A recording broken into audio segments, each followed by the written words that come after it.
నమస్తే ఫ్రెండ్స్, నా పేరు ప్రసాద్. సచిన్ టీవీ శ్రీకాకుళం కోసం. రాష్ట్ర స్థాయిలో నామినేటెడ్ పోస్టుల భర్తీ ప్రక్రియ పూర్తయిపోయింది. గతంలో వేరే housing corporation chairman అరవల Mohan Rao గారు చేసిన తర్వాత అంత ప్రాధాన్యత, అంటే మధ్యలో ఎవరికి రాలేదని కాదు, అంత ప్రాధాన్యత ఉన్న అప్పట్లో వేరే హౌసింగ్ ఎలాగో ఇప్పుడు వజ్రబాబురావు గారికి ఇచ్చిన ఆ కార్పొరేషన్ కూడా అంతే బలమైంది.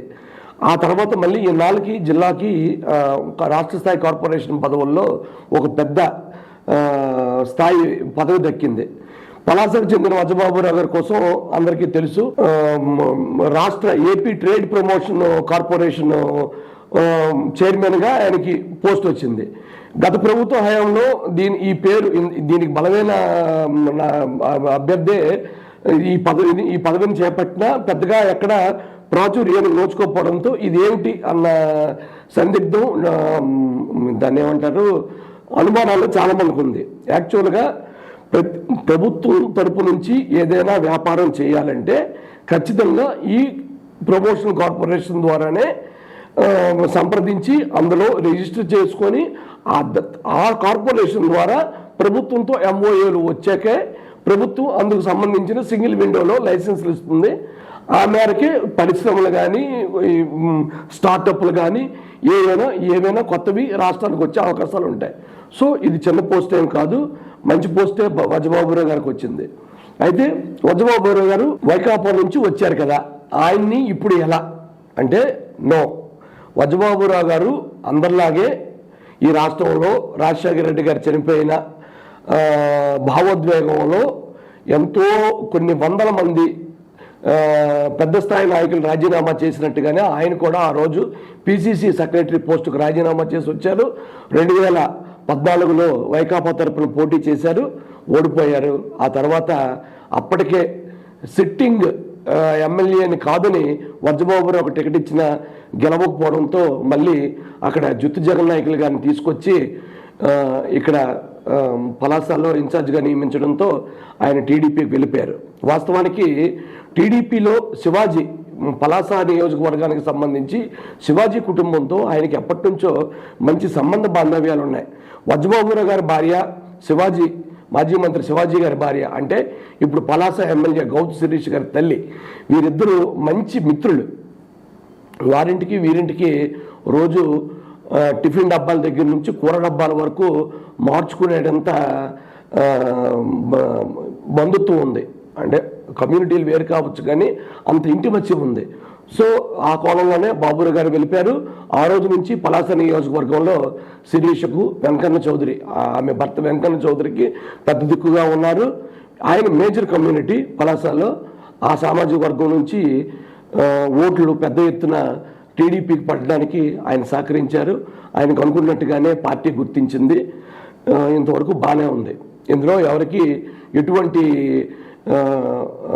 దాన్ని ఏమంటారు అనుమానాలు, ఈర్ష్యలు ఉండక్కర్లేదు. ఎందుకంటే ఆయన అటు శివాజీ కుటుంబానికి ఇటు కింజరాపు కుటుంబానికి ఆయన బాగా కావాల్సిన మనిషి. సో ఈ జిల్లాలో ఉన్నవి ఈ రెండే కాబట్టి ఆ కోటలో ఆయన స్థానం దక్కించుకున్నారు. ఇకపోతే 2 డైరెక్టర్లు వచ్చింది. ఇక డైరెక్టర్ల విషయానికి వస్తే ఆంధ్రప్రదేశ్ నియోజకవర్గం బోర్జ మండలానికి చెందిన ఆనపు రామకృష్ణ నాయుడికి మార్క్ఫెడ్ డైరెక్టర్ వచ్చింది. ఇది కూడా పవర్ఫుల్ పోస్టే. ఎందుకంటే మార్క్ఫెడ్ గత కొన్నేళ్ళుగా బలోపేతంగా పనిచేస్తుంది.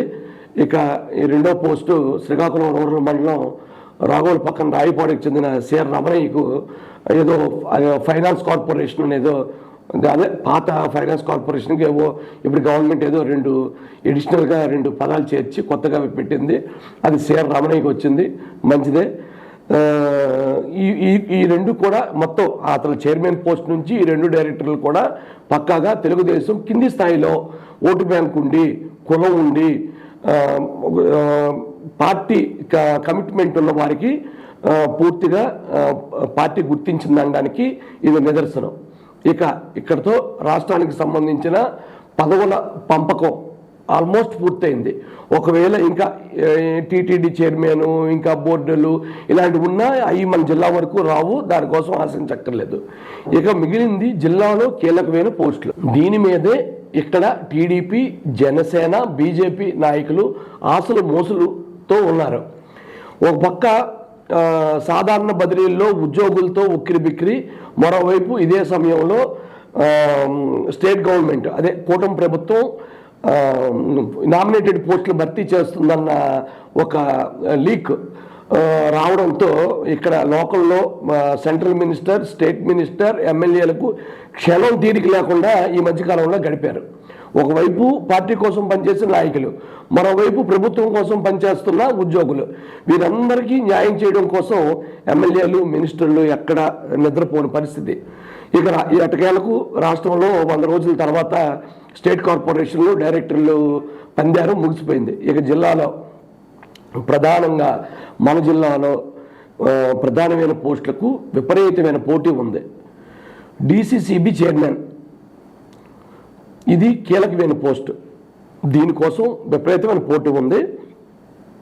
నాకు తెలిసి అచ్చెన్నాయుడు గారి పేషి దగ్గర 2-3 సార్లు చౌదరి బాబుజీ గారు, మాజీ జడ్పీ చైర్మన్ చౌదరి బాబుజీ గారిని నేను చూశాను. బహుశా ఇందుకోసమని నేను అనుకుంటున్నాను. 2 గ్రంథాలయ చైర్మన్, దీనికి ఒక క్యూ ఉంది. ఇక శ్రీకాకుళం నగరం నియోజకవర్గానికి వస్తే సుడా, దీనికి నిధులు విధులు రెండూ లేవు సుడాకి, కానీ దీనికి విపరీతమైన డిమాండ్. ఎందుకంటే ఉడా లాంటిదే సుడా అన్న భావన చాలామందికి ఉంది. లాస్ట్ టైము కోరాడ చంద్రభూషణ్ గుప్తా నర్సంపేట ఆయన భార్యకి ఇచ్చారు. సో ఎంతవరకు ఆ పోస్ట్లో క్రీమ్ ఉందో ఆయన అడిగితే చెప్తారు. ఇది కేవలం ఒక బోర్డు తగిలించుకొని ఒక చైర్మన్ అని చెప్పుకోవడానికి బాగుంటుంది, కానీ దీనికి విపరీతమైన డిమాండ్ ఉంది. దీనికి బీజేపీ తరఫున, టీడీపీ తరఫున, అన్ని జనసేన తరఫున కూడా దీనికి పోటీ ఉంది. ఎవరికి ఇస్తారనేది ఎవరు నిర్ణయించుకోలేకపోతున్నారు. ఒకవైపు బీజేపీ నుంచి మా గడిచిన ఎన్నికల్లో ఇక్కడ ఎంపీ, ఎమ్మెల్యే గెలుపు కోసం మొత్తం తన సొమ్ము, శక్తి అన్నీ దారిపోసిన పిఎన్ కాలనీకి చెందిన పైడి రాజారావు, ఎక్స్ సర్వీస్ మ్యాన్, ఆయన విపరీతంగా ప్రయత్నిస్తున్నారు. మరోవైపు జామ్ భీమశంకర్ ప్రయత్నిస్తున్నారు. అలాగే జనసేన నుంచి కూడా కొందరు అడుగుతున్నారు. అయితే ఇప్పుడు ఎవరికి ఇవ్వడం అనేది ఇక్కడ తేల్చుకోలేకపోతున్నారు. గడిచిన ఎన్నికల్లో టీడీపీలోనే ఉంటూ టీడీపీకి వెన్నుపోటు కొందరు పొడిచారు. అటువంటి వారికి పదవులు ఇవ్వకూడదు, మేము పక్క పార్టీ నేషనల్ పార్టీ బీజేపీలో ఉన్న తెలుగుదేశం కోసం చాలా బలంగా పనిచేశాం కాబట్టి మాకు జిల్లా స్థాయిలో కాకపోతే రాష్ట్ర స్థాయిలో పోస్టులు ఎలాగో ఇవ్వరని భావిస్తున్న బీజేపీ నాయకులు ఈసారి ఈ జిల్లాలో ప్రధానమైన పోస్టులు కావాలని అడుగుతున్నారు. అందులో సుడా చైర్మన్ ఒకటి.